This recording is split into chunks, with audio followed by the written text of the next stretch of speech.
Friends, आज हम अध्ययन करेंगे भारत में निर्वाचन प्रणाली, इलेक्ट सिस्टम इन इंडिया।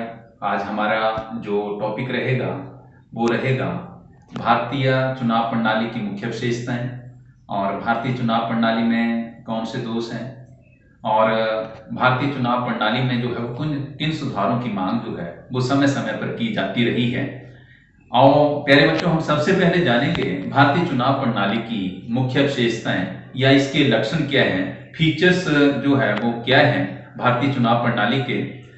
तो जो भारतीय चुनाव प्रणाली है उसकी व्यवस्था भारतीय संविधान के आर्टिकल 324 से लेकर 329 तक की गई है। इसके अतिरिक्त 1951 के पीपल्स रिप्रेजेंटेशन एक्ट में भी जो है वो इसका प्रावधान है।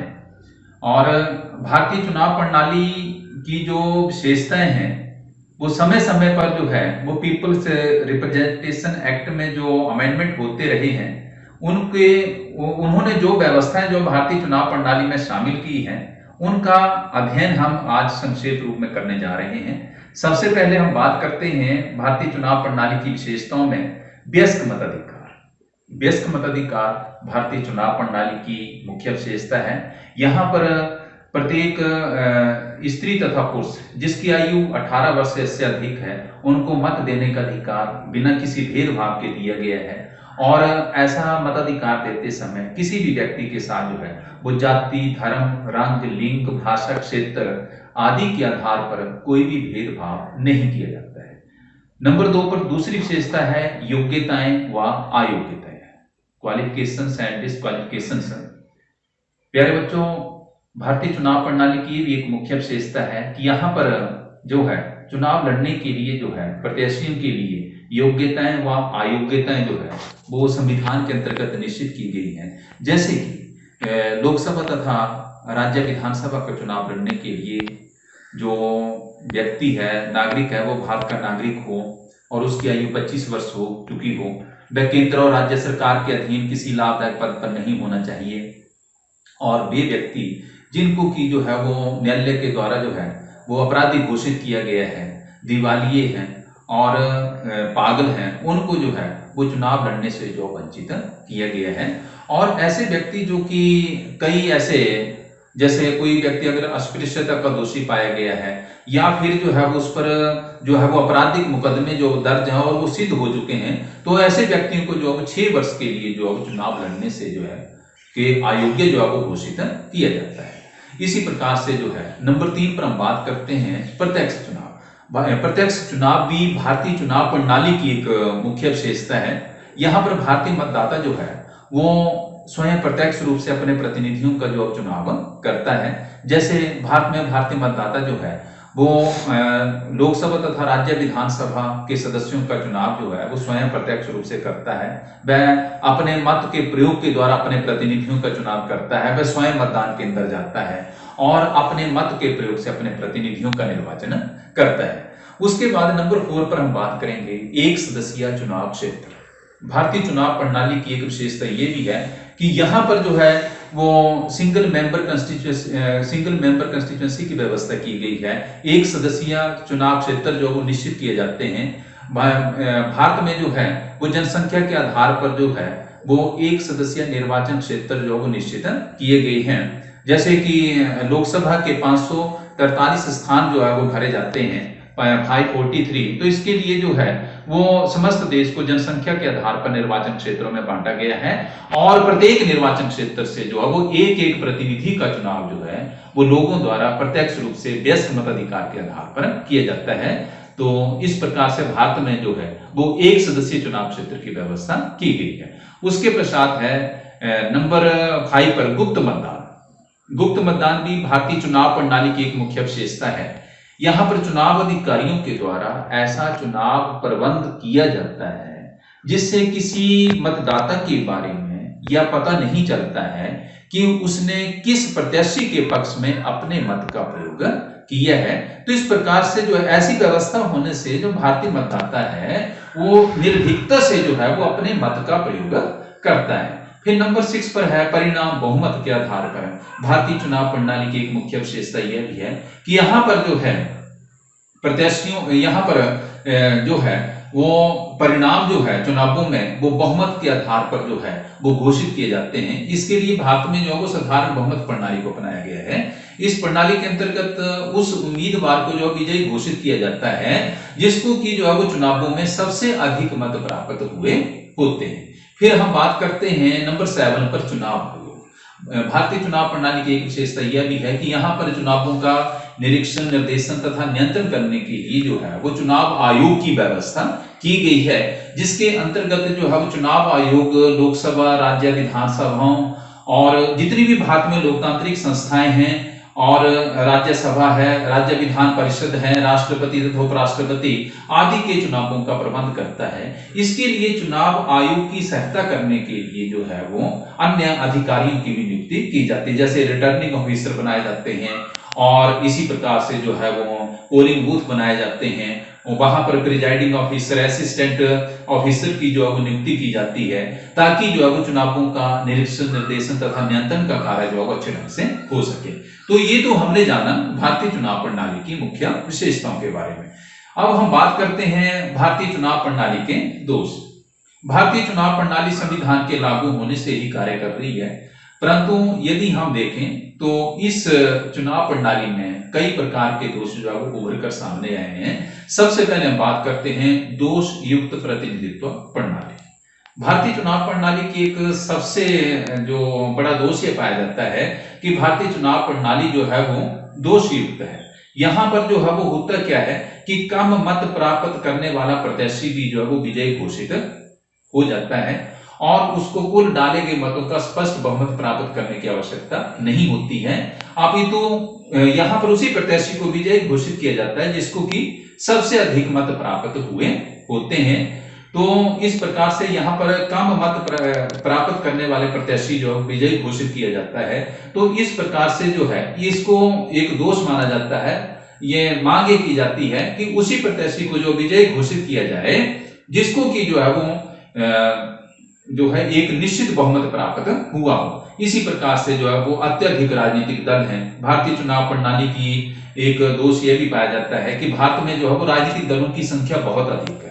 वर्तमान समय में 2600 के लगभग जो है वो राजनीतिक दल हैं जिनका चुनाव आयोग के पास जो है वो पंजीकरण है और इसमें जो है वो राष्ट्रीय स्तर के राजनीतिक दलों की संख्या बहुत कम है और राज्य स्तरीय राजनीतिक दलों की संख्या जो है वो बहुत अधिक है। और जो राजनीतिक दल है उनके आधार जो है वो अधिकतर क्षेत्रीय हैं, जातीय धर्म पर आधारित हैं, भाषा पर आधारित हैं और राष्ट्रीय चरित्र वाले जो राजनीतिक दल हैं उनकी संख्या जो है वो बहुत ही कम है। इसी प्रकार से हम नंबर 3 पर बात करते हैं धन का प्रभाव।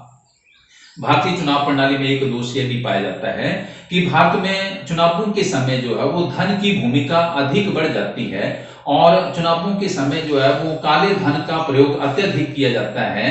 राजनीतिक दल तथा उनके प्रत्याशी जो है वो चुनाव जीतने के लिए, मतदाताओं को प्रभावित करने के लिए, मतदाताओं को अपने पक्ष में करने के लिए जो है चुनावों में धन का बहुत अधिक जो है वो प्रयोग करते हैं, जिसके कारण जो है वो भारतीय मतदाता जो है वो धन के लालच में आकर अपने मत का प्रयोग अच्छे ढंग से नहीं कर पाता है और जिससे कि निष्पक्ष चुनाव जो है वो नहीं हो पाते हैं।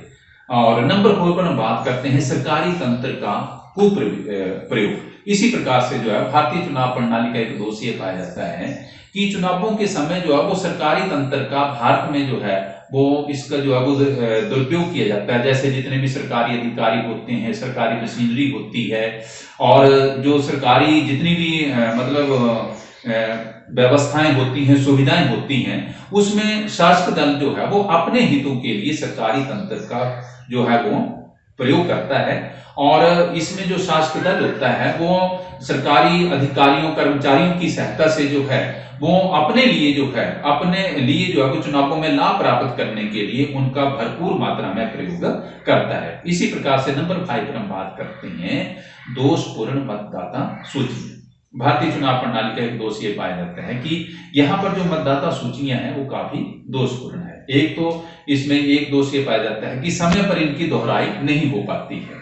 दूसरे, इस कार्य में जो है वो अध्यापकों तथा सरकारी कर्मचारियों की जो है वो ड्यूटी लगाई जाती है, जिनका जो है वो इतनी अधिक रुचि जो है वो इस कार्य में नहीं हो पाती है।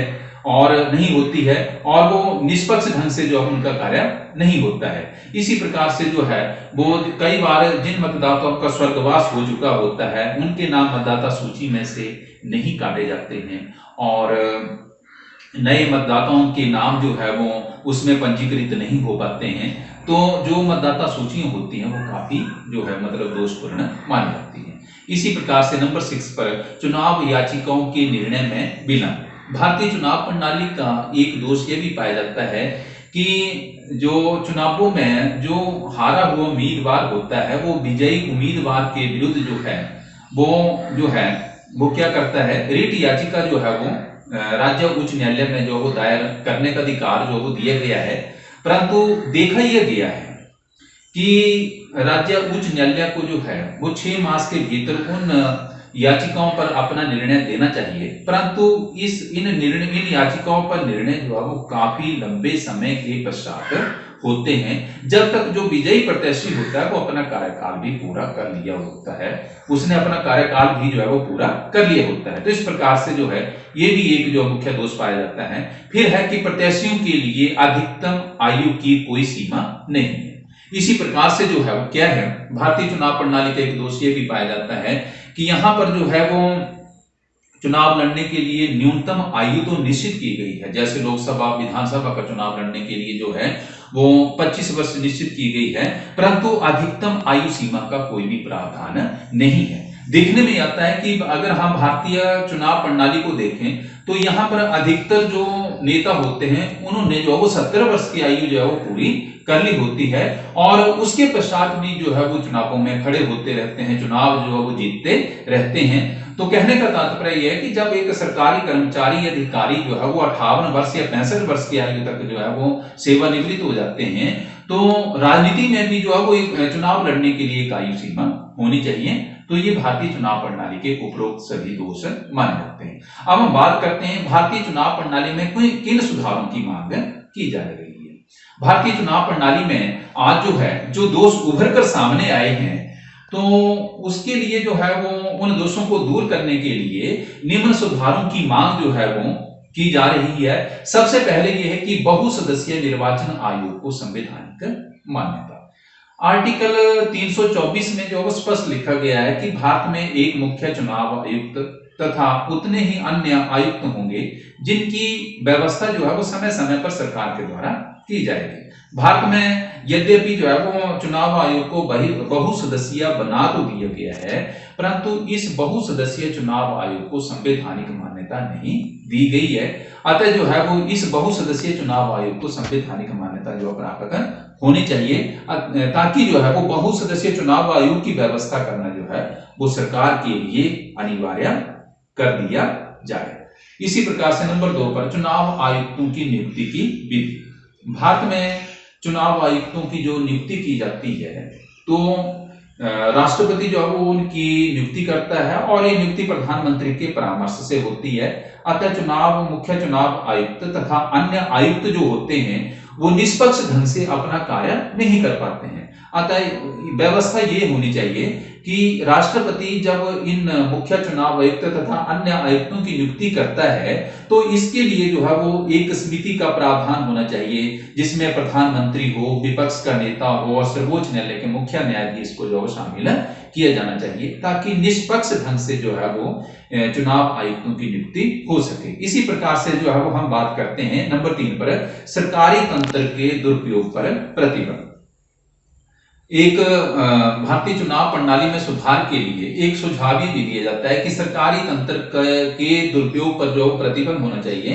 चुनावों के समय जो है वो जो शासक दल होता है वो सरकारी तंत्र का जो वो दुरुपयोग करता है, तो इसके लिए ये व्यवस्था होनी चाहिए कि चुनावों से 2 मास पूर्व जो है वो एक निष्पक्ष सरकार का जो गठन किया जाना चाहिए, और जो सरकार जो पहले से काम कर रही होती है किसी राजनीतिक दल की, उसको जो वो त्याग पत्र देना चाहिए। इसी प्रकार से जो है वो चुनावों के समय जो शासक दल होता है उसको जो है वो चुनाव का प्रचार करने के लिए सरकारी तंत्र के इस्तेमाल की बिल्कुल भी आज्ञा नहीं होनी चाहिए। जो सरकारी कर्मचारी होते हैं वे जो है वो निष्पक्ष होने चाहिए, तथा उनका प्रयोग जो है वो चुनावों में नहीं किया जाना चाहिए। जितनी भी सरकारी जो है वो सुविधाएं होती हैं, वस्तुएं होती हैं, उनका प्रयोग जो है वो चुनावों में जो है वो शासक दल के द्वारा नहीं किया जाना चाहिए। इसी प्रकार से जो है धन शक्ति के अनुचित प्रभाव को रोकना। भारतीय चुनाव प्रणाली में सुधार के लिए एक सुझाव ये भी दिया जाता है कि चुनावों के समय भारत में जो है राजनीतिक दल तथा उनके प्रत्याशी जो हैं वो धन शक्ति का जो है वो प्रयोग करते हैं और धन के लालच देकर जो है वो गरीब व्यक्तियों के मतों को जो है वो खरीदने का प्रयत्न करते हैं और वे जो है वो जिससे कि जो है भारतीय चुनाव प्रणाली की निष्पक्षता पर जो है वो संदेह उत्पन्न हो जाता है। अतः व्यवस्था ये होनी चाहिए कि धन शक्ति के अनुचित प्रभाव को जो रोका जाना चाहिए। एक बहुत कड़ा नियंत्रण जो वो स्थापित किया जाना चाहिए जिससे राजनीतिक दल तथा उनके प्रत्याशी जो हैं वो चुनावों में जो है वो धन शक्ति का प्रयोग ना कर सके। इसी प्रकार से नंबर 5 पर जो है निर्दलीय प्रत्याशियों पर जो है वो प्रतिबंध लगाना चाहिए। भारतीय चुनाव प्रणाली में एक व्यवस्था ये भी की जानी चाहिए कि निर्दलीय प्रत्याशियों के चुनाव लड़ने पर बिल्कुल ही प्रतिबंध लगा देना चाहिए। परंतु यदि ये लगता है कि ये व्यवस्था जो है वो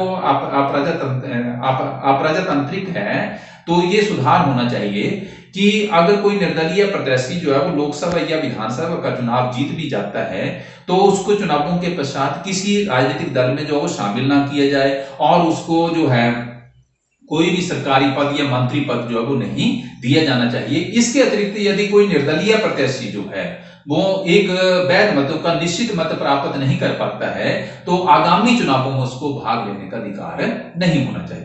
उसके पश्चात नंबर 6 पर जो है चुनाव सूचियों की दोहराई होनी चाहिए। भारतीय चुनाव प्रणाली के दोष को दूर करने के लिए एक सुझाव ये भी दिया जाता है कि जो चुनाव सूचियां हैं, मतदाता सूचियां हैं, उनकी जो है वो दोहराई होनी चाहिए ताकि जो है वो जो चुनाव सूचियां हैं या मतदाता सूचियां हैं वो एक निष्पक्ष ढंग से हों और उन पर जो है वो दोहराव नहीं होना चाहिए। जिस मतदाता की, जिस व्यक्ति की आयु या नागरिक की आयु जो है वो 18 वर्ष हो जाए उसको उसका नाम तत्काल प्रभाव से मतदाता सूची में जो शामिल किया जाना चाहिए। और यदि कोई मतदाता एक स्थान से दूसरे स्थान में माइग्रेट हो जाता है तो उसका स्थान जो है वो पहले स्थान वाली मतदाता सूची में से काट देना चाहिए। अगर किसी मतदाता का जो स्वर्गवास हो जाता है तो उसका नाम भी मतदाता सूची में से जो काट देना चाहिए। इसी प्रकार से जो जाली मतदाता सूचियां बनाई जाती हैं उन पर जो है वो पूर्ण नियंत्रण जो है वो रखा जाना चाहिए। इसी प्रकार से जो अब नंबर 7 पर अब बात करते हैं चुनाव याचिकाओं पर तत्काल निर्णय। हारा हुआ उम्मीदवार जब विजयी उम्मीदवार के विरुद्ध जो है वो असंवैधानिक साधनों के आधार पर चुनाव जीतने के आरोप लगाता है और वह रिट याचिका उच्च न्यायालय में दायर करता है तो ये व्यवस्था होनी चाहिए कि एक निश्चित समय के भीतर जो है वो उन चुनाव याचिकाओं पर निर्णय हो जाना चाहिए। इसके लिए यद्यपि जो है वो उच्च न्यायालयों पर काफी इसका मतलब बहुत अधिक जो है वो कार्यभार जो है वो बढ़ जाता है। अतः व्यवस्था ये होनी चाहिए कि जो है वो अतिरिक्त न्यायाधीश जो है, अतिरिक्त न्यायाधीशों की नियुक्ति जो है इन चुनाव याचिकाओं पर तत्काल निर्णय करने के लिए की जानी चाहिए ताकि जो है इन चुनाव याचिकाओं का एक जो है मतलब उसका एक वैधानिकता जो है वो प्रमाणित हो सके कि असंवैधानिक साधनों का प्रयोग किया गया है या नहीं किया गया है। इसी प्रकार से पहचान पत्रों की व्यवस्था होनी चाहिए। यद्यपि भारतीय चुनाव प्रणाली में जो है वो इस व्यवस्था को अपना लिया गया है। अब कोई भी मतदाता जो है तभी अपने मत का प्रयोग कर सकता है यदि उसके पास जो है वो पहचान पत्र होगा, अन्यथा वह अपने मत का प्रयोग नहीं कर पाता है। परंतु अभी भी ये जो है कार्य है इसमें अभी भी काफी कमी है। इसमें अभी भी जो है वो काफी जो है हमें देखने में आता है कि बहुत सारे भारतीय मतदाता ऐसे हैं जिनके पास जो है वो पहचान पत्र अभी तक नहीं बने हुए। इसी प्रकार इलेक्ट्रॉनिक वोटिंग मशीन का प्रयोग, ये काफी लंबे समय से ये मांग थी कि चुनावों में जो है वो जाली मतदान ना हो, चुनावों में हेरा फेरी ना हो और मतदान केंद्रों पर जो है वो असामाजिक तत्व जो हैं वो कब्जा ना करे और मत पत्र जो है वो ना फाड़े और चुनाव प्रक्रिया को प्रभावित ना करे। तो इसके लिए जो है वो इलेक्ट्रॉनिक वोटिंग मशीन का प्रयोग किया जाना चाहिए। तो इसका जो है वो वर्तमान समय में जो है वो हम देख रहे हैं कि 14वीं और 14वीं, 15वीं, 16वीं, 17वीं लोकसभा में सफलतापूर्वक जो है इन इलेक्ट्रॉनिक वोटिंग मशीन का जो है वो प्रयोग किया जा रहा है और वर्तमान समय में जो है वो इन इलेक्ट्रॉनिक वोटिंग मशीन का प्रयोग हो रहा है, जिससे कि भारतीय चुनाव प्रणाली में काफी सुधार जो है वो हो रहा है। परंतु यह व्यवस्था होनी चाहिए कि इलेक्ट्रॉनिक वोटिंग मशीन जो है वो निष्पक्षता के साथ जो है वो अपने कार्य को जो है वो संपन्न करे और इसके लिए इनके उचित रखरखाव की व्यवस्था होनी चाहिए ताकि इनकी सत्यता पर जो है कोई भी संदेह जो है उत्पन्न ना हो। धन्यवाद।